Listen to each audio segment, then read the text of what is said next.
سید الانبیاء والمرسلین اما بعد فاعوذ باللہ من الشیطان الرجیم بسم اللہ الرحمن الرحیم۔ الحمدللہ سیدہ عائشہ صدیقہ رضی اللہ تعالی عنہا کہ سمجھ لیں آپ کو ہم نے اپنا ایک موضوع بنایا ہے اور آپ سے متعلقہ جو آیات قرآن عظیم میں اللہ تبارک و تعالی نے ذکر فرمائی ہم ان کو آپ کی خدمت میں بیان کر رہے ہیں، اور میں بارہا ان آیات کا شان نزول آپ کی خدمت میں عرض کر چکا ہوں۔ چنانچہ ہم اس سے آگے بڑھتے ہیں کہ اللہ تبارک و تعالی نے جن لوگوں نے سیدہ عائشہ صدیقہ رضی اللہ تعالی عنہ کے شان میں نازیبہ کلمات کہے تھے، ان کے بارے میں فرمایا کہ لولا جاءوا علیہ باربعۃ شہداء، اس پر یعنی جو آپ نے تم لوگوں نے بہتان لگایا، الزام لگایا، اس پر 4 گواہ کیوں نہ لائے؟ فَإِذْ لَمْ يَأْتُوا بِالشُّهَدَاءِ، تو جب گواہ نہ لا سکے، فَأُولَٰئِكَ عِندَ اللَّهِ هُمُ الْكَاذِبُونَ، تو وہی اللہ تعالیٰ کے نزدیک جھوٹے ہیں۔ تو لہذا کسی پہ الزام اور تہمت لگانے والے پر ثبوت درکار ہوتا ہے، اور جتنا بڑا الزام اتنا ہی سخت قسم کا ثبوت، اور اگر ثبوت پیش نہیں کر سکتے تو پھر سزا کے لیے انسان کو تیار رہنا چاہیے، خصوصاً جب جھوٹا الزام، جھوٹا بہتان لگا رہے ہوں تو یہ بہت بڑا گناہ ہے، بلکہ گناہ کبیرہ ہے، اور اس پر توبہ واجب ہے۔ اور ہم نے آپ کو بتایا کہ جس پر آپ نے اس طرح کا الزام لگایا ہے اس سے معافی طلب کرنا لازم ہے، کیونکہ یہ حقوق العباد کا معاملہ ہے۔ حقوق اللہ بعد میں بنے گا، حق اللہ بعد میں بنے گا، یعنی پہلے ہم اس شخص سے معافی طلب کر لیں، معافی طلب کر لی، اب چونکہ ہم نے اللہ تعالیٰ کے حکم میں کوتاہی کی تھی، گویا کہ اللہ تعالیٰ کے حق میں بھی کوتاہی ہوئی، تو اب اللہ تعالیٰ کی بارگاہ میں ہم توبہ کریں گے۔ وَلَوْلَا فَضْلُ اللَّهِ عَلَيْكُمْ وَرَحْمَتُهُ فِي الدُّنْيَا وَالْآخِرَةِ لَمَسَّكُمْ فِي مَا أَفَضْتُمْ فِيهِ عَذَابٌ عَظِيمٌ۔ اللہ تعالیٰ فرماتے ہیں اور اگر اللہ تعالیٰ کا فضل اور اس کی رحمت تم پر دنیا اور آخرت میں نہ ہوتی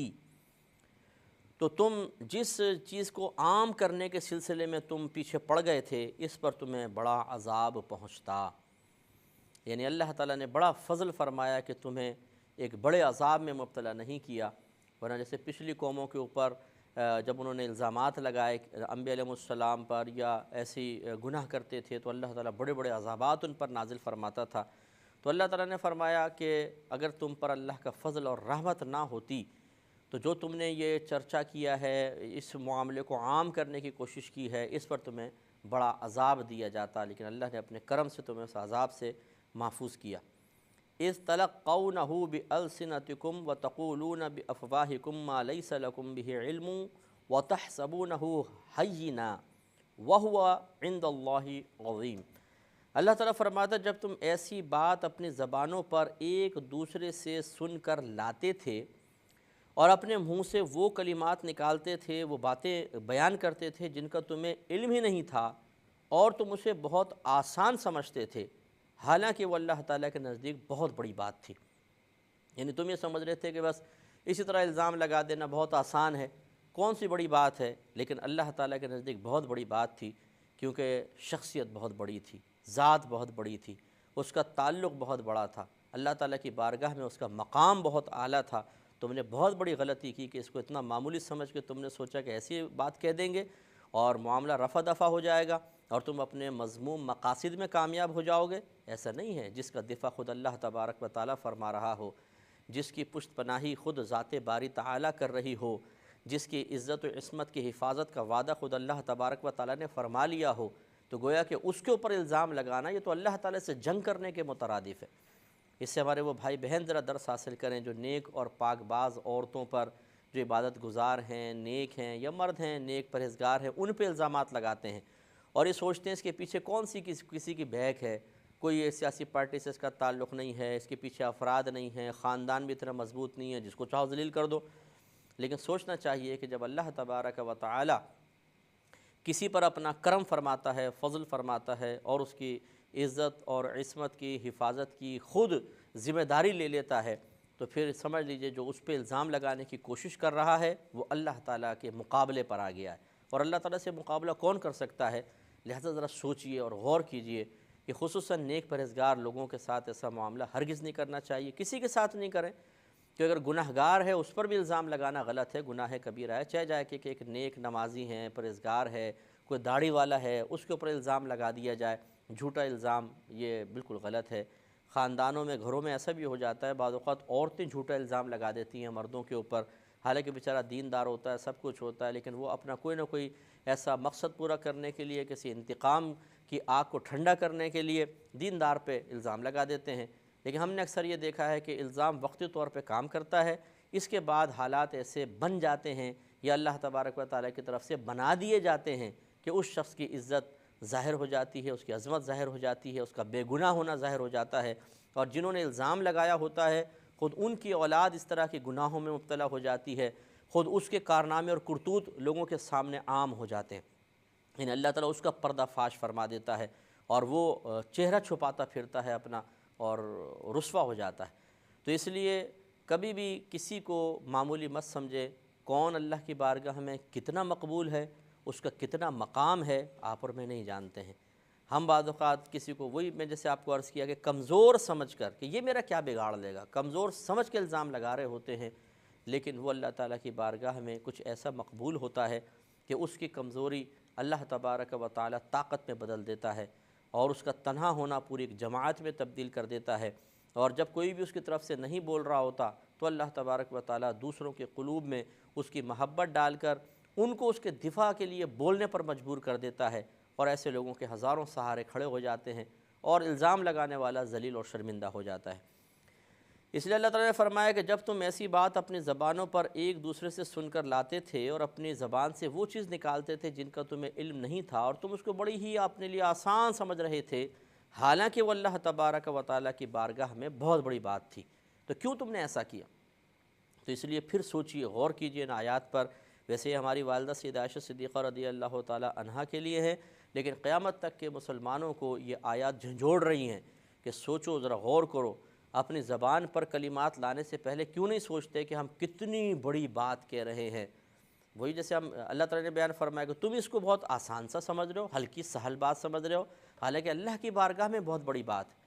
تو اس لیے یاد رکھیے، کسی کو ایک دم چور کہہ دینا، کسی کو اوپر اور الزام لگا دینا،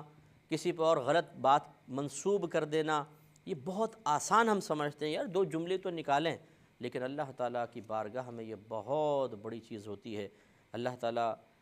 نبی کریم صلی اللہ علیہ وسلم نے خود اللہ تعالیٰ کے حکم سے ارشاد فرمایا، بخاری کی روایت ہے کہ اللہ تعالیٰ نے ایک مسلمان پر دوسرے مسلمان بھائی کی عزت، آبرو، جان و مال کو حرام فرما دیا ہے، او کما قال رسول اللہ صلی اللہ علیہ وسلم، یعنی عزت بھی ہم پر حرام ہے کہ ہم ناحق کسی کی عزت خراب نہیں کر سکتے ہیں۔ اگر اس پہ الزام وغیرہ لگائیں گے تو یہ گناہ کبیرہ ہے کہ نبی کریم صلی اللہ علیہ وسلم نے خود لفظ حرام اپنی زبان سے ارشاد فرمایا کہ یہ حرام ہے کہ انسان اپنے مسلمان بھائی کی جان، مال یا عزت و آبرو کو خراب کرے۔ اس لیے بار بار ہم سمجھاتے ہیں کہ دنیا کی عزت کو مت دیکھیے، یہاں پہ اپنے اونچے خاندان کو مت دیکھیں، یہاں پہ اپنے بڑے باپ کا ہونے کو نہ دیکھیں، چھوٹے باپ کے بن جائیں، عاجزی اختیار کر لیں، ذلت ملتی ہے کوئی بات نہیں، لیکن آخرت میں اللہ کی بارگاہ میں ایسے پہنچے کہ ہمارے دامن میں کوئی داغ نہ ہو، ہمارے نام اعمال میں کوئی خطا نہ ہو، ہم نے کسی کا نہ دینا ہو، نہ کسی کا کوئی بدلہ چکانا ہو، بالکل صاف ستھرے ہو کے اللہ کی بارگاہ میں پہنچنے کی کوشش کریں۔ اور اس کے لیے یقینی سی بات ہے کہ بڑا دل چاہیے، ہمت چاہیے۔ لوگ سمجھتے ہیں کسی کو تھپڑ مار کے گرا دینا یہ ہمت ہے، کسی کی کنپٹی پہ پستول رکھ کے گولی چلا دینا یہ ہمت ہے، یہ ہمت نہیں ہے۔ حقیقتاً ہمت ہے اپنے اللہ تعالیٰ کی رضا کے لیے اپنے آپ کو ذلیل کر دینا، لیکن آخرتی گرفت سے اپنے آپ کو بچانا، یعنی چاہے انسان ذلیل ہو جائے وہ اس کو برداشت کر لے، لیکن اللہ راضی ہونا چاہیے۔ یہ ہے ہمت والا کام کہ جس کو اکثر ہمارے مسلمان بھائی نہیں کرتے ہیں۔ ہم اپنے معیار بنائے ہوئے ہمت کے، کسی کو مار دو، کسی کو ڈرا دو، کسی کو دھمکا دو، یہ کر دو وہ کر دو، یہ ہمت کے کام نہیں۔ اللہ تبارک و تعالیٰ اور اس کے رسول کریم صلی اللہ علیہ وسلم نے اللہ تعالیٰ کی رضا کی خاطر اپنے نفس اور شیطان پہ غلبہ پانے کو بڑا ہمت کا کام قرار دیا ہے۔ اس کو اختیار کریں تو پتہ چلے کہ انسان کتنا باکمال ہے۔ پھر اللہ تعالیٰ نے مزید ارشاد فرمایا کہ وَلَوْلَا إِذْ سَمِعْتُمُوهُ قُلْتُمْ مَا يَكُونُ لَنَا أَن نَّتَكَلَّمَ بِهَذَا، اور ایسا کیوں نہیں ہوا کہ جب تم نے سنا، یعنی اس قسم کے معاملات کو جب تم ان لوگوں سے تم نے سنا ہوتا تو تم کہتے کہ ہمارے لیے جائز نہیں ہے کہ ہم ایسی بات اپنی زبان سے نکالیں۔ تمہیں فوراً یہ کہنا چاہیے تھا کہ نہیں ہمارے لیے جائز نہیں ہے، خاندان رسالت کا معاملہ ہے، سرکار صلی اللہ علیہ وسلم کے گھر والوں کا معاملہ، یہ کیسے ہو سکتا ہے، ہم کیسے اپنی زبان سے الفاظ نکال سکتے ہیں؟ سبحانک ھذا بہتان عظیم، تمہیں کہنا چاہیے تھا کہ پاکی ہے اللہ تبارک و تعالیٰ کو کہ یہ بہت بڑا بہتان ہے، تمہیں کہنا چاہیے تھا اس طریقے سے، تم نے کیوں نہیں کہا؟ معلوم یہ ہوا کہ یہ دیکھیں بعض اوقات آیات کا نزول خاص ہوتا ہے لیکن حکم قیامت تک کے لیے عام ہوتا ہے، تو اس لیے ہمیں سمجھایا جا رہا ہے کہ اگر کوئی کسی پہ الزام لگائے اور آپ دیکھیں کہ جس پر الزام لگایا جا رہا ہے وہ شخصیت پاکیزہ ہے، نیک ہے، متقی ہے، تو ہم پہ واجب ہو جاتا ہے، کیونکہ یہ واجب ہے۔ اللہ تعالیٰ فرما رہا ہے ایسا کیوں نہیں ہوا کہ تم ایسا کہتے، گویا کہ اس کے وجوب کی طرف، اس کے فرض ہونے کی طرف اشارہ ہے کہ تم پہ فرض ہے، تم پہ لازم ہے کہ اپنے مسلمان بھائی کی عزت کی حفاظت کرو، اور بولو کہ ایسا ہو ہی نہیں سکتا ہے کہ وہ ایسا کر لے، ایسا نہیں ہو سکتا۔ ہاں جبکہ وہ واقعی نیک پرہیزگار متقی ہو تو پھر اس کا دفاع کرنا مسلمانوں کا کام ہوتا ہے، اس میں یہ بھی نہیں ہونا چاہیے اچھا یار ہمیں تو نہیں پتہ، یار شاید کر لیا ہو، نہیں، پہلے آپ دفاع کریں کہ منع کریں کہ بھئی ایسا الزام نہ لگائیں، وہ ایسا ہو ہی نہیں سکتا ہے۔ پھر ٹھیک ہے اگر آپ کو تحقیق کرنا چاہیں مزید تو الگ بات ہے، لیکن یہ نہیں ہونا چاہیے کہ ہم ایک مجرم کی حوصلہ افزائی کریں، اچھا ایسا ہوا، اوہو یار بڑا برا ہوا، پھر 10 کو ہم نے بتا دیا جا کر بغیر تحقیق کیے، یہ چیزیں غلط ہیں، اللہ تعالیٰ اس کو منع فرما رہا ہے۔ پھر اللہ تعالیٰ ارشاد فرماتا ہے کہ یعظکم اللہ ان تعودوا لمثلہ ابدا ان کنتم مؤمنین، اور اللہ تعالیٰ تمہیں نصیحت فرماتا ہے کہ اب آئندہ اس کی مثل کبھی بھی مت کہنا، جیسے تم نے آج یہ جرت کر لی ہے اب کبھی بھی مت کہنا اگر تم ایمان رکھتے ہو تو، یعنی یہ بس تمہارے لیے ایک ہی تجربہ کافی ہے، ایک ہی مشاہدہ تمہارے لیے کافی ہونا چاہیے کہ آج تو بعض نے ہمت کر لی کہ خاندان رسالت کے لیے کچھ کلمات زبان پہ لانے کی حماقت کر لی، آئندہ کبھی اس کی جرت مت کرنا۔ گویا کہ اللہ تعالیٰ نے بیان جیسے پیچھے فرمایا تھا کہ وَلَوْلَا فَضْلُ اللَّهِ عَلَيْكُمْ وَرَحْمَتُهُ فِي الدُّنْيَا وَالْآخِرَةِ، کہ اگر تم پر اللہ تعالیٰ کی دنیا اور آخرت میں رحمت اور اس کا فضل نہ ہوتا تو پھر جس بات کو تم نے عام کیا ہے اس کے بدلے میں اللہ تبارک و تعالیٰ تمہیں بڑا عذاب عظیم چکھاتا، تمہیں بڑے عذاب عظیم تم تک پہنچتا۔ تو اللہ تعالیٰ نے گویا کہ یہ بیان فرمایا اس آیت میں کہ اللہ تعالیٰ تمہیں نصیحت فرماتا ہے کہ اگر تم مومن ہو تو آئندہ کبھی ایسا مت کرنا، کیونکہ پہلے تو اللہ نے اپنے فضل سے تمہیں چھوڑ دیا، اس کے بعد اگر دوبارہ غلطی کرو گے تو سخت ترین عذاب کے مستحق بنو گے۔ وَيُبَيِّنُ اللَّهُ لَكُمُ الْآيَاتِ وَاللَّهُ عَلِيمٌ حَكِيمٌ، اور اللہ تعالیٰ تمہارے لیے صاف واضح طور پر اپنی آیات بیان فرماتا ہے اور اللہ تعالیٰ علم و حکمت والا ہے۔ ان الذين يحبون ان تشيع الفاحشة في الذين آمنوا لهم عذاب أليم في الدنيا والآخرة والله يعلم وأنتم لا تعلمون، اللہ تعالیٰ فرماتا ہے کہ بے شک وہ لوگ جو اس بات کو محبوب رکھتے ہیں، پسند کرتے ہیں کہ مسلمانوں میں کوئی فحش بات، بری بات پھیلے، کس میں؟ فی الذین آمنوا، ان لوگوں میں جو ایمان لائے، کوئی بری بات پھیل جائے، لہم عذاب علیم، ان کے لیے دردناک عذاب ہے، فی الدنیا والآخرہ، دنیا میں بھی کہ ان کو ذلیل و رسوا کیا جائے گا، اور کسی نے اگر کسی پہ مثال کے طور پہ کسی نے زنا کی جھوٹی تہمت لگا دی اور وہ ثابت نہیں کر سکا تو 80 کوڑوں کی سزا ہے، تو پھر یہ دنیا کے اندر دردناک عذاب ہوگا،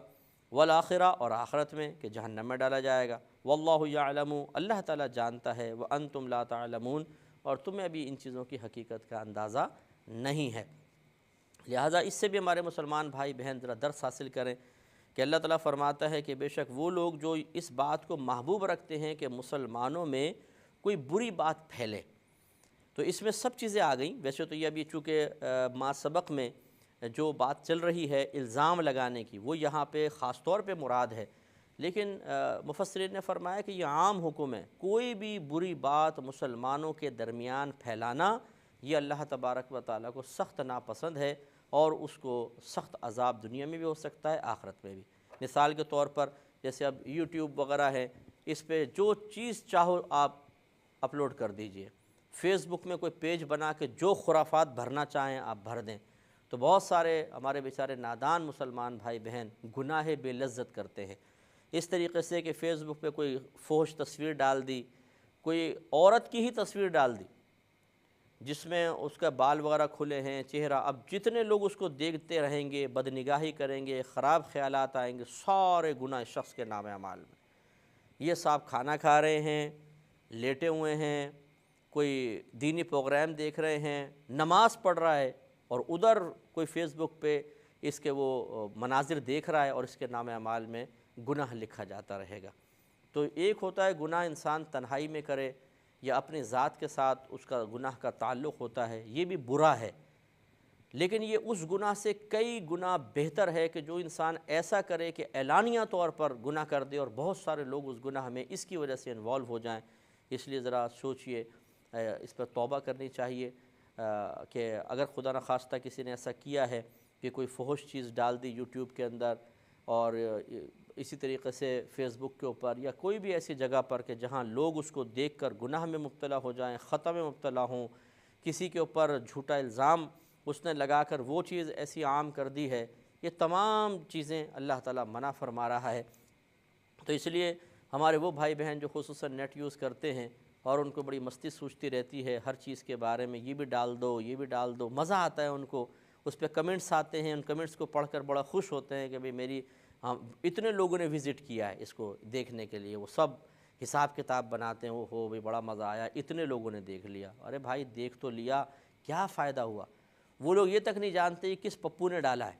آپ کی شکل ان کو پتہ نہیں، آپ کا نام ان کو پتہ نہیں، آپ ویسے ہی بیٹھے بیٹھے خوش ہو رہے ہیں کہ جی 1000 نے وزٹ کر لیا، 1,00,000 نے کر لیا اور 10,00,000 نے کر لیا۔ آپ الٹی سیدھی کوئی بھی چیز ڈال دیں یوٹیوب پر، ویورشپ آپ کی بڑھ جائے گی، اتنے لوگ اس کو دیکھیں گے، کچھ انتہا نہیں۔ پاکیزہ چیز ڈال دیں، 4 5 6 8 10 40 100 ہوں گے، اور آپ فحش چیز ڈال دیں معاذ اللہ ثم معاذ اللہ، تو اس پہ لاکھوں کی تعداد میں وزٹ ہو جائے گا۔ تو آپ اس وزٹرز کی تعداد دیکھ کر ہی خوش ہوتے رہتے ہیں کہ جی او ہو 10,00,000 آدمی نے وزٹ کر لیا، کیا فائدہ ہوا؟ کون سا gains book of world record میں آپ کا نام آ گیا؟ کتنا بھی آپ ڈال لیں آپ کا نام تو شاید نہیں آ سکے گا۔ لیکن اب یہ سوچئے، ہم یہ خوش ہو رہے ہوتے ہیں کہ 10,00,000 نے دیکھا ہے، یہ کیوں نہیں سوچتے کہ 10,00,000 کا گناہوں کا وبال میرے نام اعمال میں آ گیا؟ 1 آدھ 2 3 4 ہوتا تو چلو اس کا حساب دینا ہوتا، 10,00,000 12,00,000 20,00,000 کا حساب دینا، اوہو یہ تو بہت زیادہ مسئلہ پیدا ہو گیا۔ تو گانے اپلوڈ کر دینا اور کوئی فحش مناظر وغیرہ جیسے میں نے آپ کو بتایا، اس میں تھوڑی سی احتیاط کریں، اور اپنے یہ ضروری نہیں ہے کہ آپ کو اگر کوئی جدید ٹیکنالوجی سے استفادہ کرنے کا موقع ملا ہے، فائدہ حاصل کرنے کا موقع ملا ہے، تو آپ اس کو مس یوز کریں اور اللہ تبارک و تعالیٰ کی گرفت کو بھول جائیں، میدان محشر کی گرفت کو بھول جائیں۔ ایسا نہیں ہونا چاہیے۔ بہت سے خیر اس پہ تو غیر قانونی بھی ہے، لیکن کسی کی پکچر لے کر وہ لگا دیتے ہیں اور کسی کے ایسے بدنام کر دیتے ہیں کسی کو، یہ بھی آج کل نیٹ پر بہت آسان ہے اور ہو رہا ہے، اس سے ذرا بچنے کی کوشش کریں۔ اللہ تعالیٰ فرماتا ہے آخر میں پھر کہ وَلَوْلَا فَضْلُ اللَّهِ عَلَيْكُمْ وَرَحْمَتُهُ وَأَنَّ اللَّهَ رَءُوفٌ رَحِيمٌ، اور اگر اللہ تعالیٰ کا فضل اور اس کی رحمت تم پر نہ ہوتی، یقیناً تم پر عذاب ہوتا، اور بے شک اللہ تعالیٰ بہت مہربان نہایت رحم والا ہے۔ اللہ تعالیٰ سے دعا ہے کہ ہم نے جو کچھ سنا اس کو سمجھنے، یاد رکھنے، دوسروں تک پہنچانے کی توفیق عطا فرمائے، آمین۔ وآخر